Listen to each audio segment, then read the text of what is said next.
Здравейте, това е следващият ни епизод в сервер Toligit. До мен е Свапа и сега ще построим нещо, ще го видите, ние ще забързаме кадъра и наслаждайте се на хубавата музика и на строението ни. И започваме.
Добре, сега построихме нещо, което не е кой знае какво, но така има още неща. Сега ще продължим с още едно нещо. Няма да го издаваме, нека вие видите по-нататък. Това просто беше за като начало. Не е кой знае какво, не е кой знае колко трудно. За красота ми е такова. Да, такова за красота, не ще и кой знае какво, но такъв краща му е само малко листовичка. И дано да се получи. Така. Добре, сега ще видите какво ще построим в приложението. И Саш. Тук градинките малко са ми порастали, но се за някой да не добере. Това е от сървъра, не от мама. Това вече разбрахме. Погини яко. Този сървър има доста хубави погини, които са доста ефективни. И да, сега ще започвам да строим другото нещо. Добре, сега ще започна да строим другото нещо, пак ще започнем екипа и да ви хареса.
Вече построихме фонтанчето.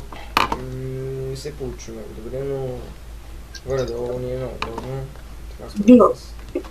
Бива. По-нататък ще го поправим малко. Така може да го заменим, може и да го поправим.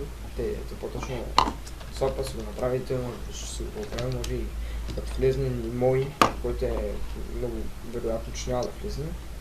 Те може да помогне малко, да даде някаква идея, но давайте някакви идеи, защото ние не можем да сетим какво направим. И това беше в този клип. Кратчък, но нямаше и горе-долу какво се прави. Кажи чао. Чао, чао. Чао.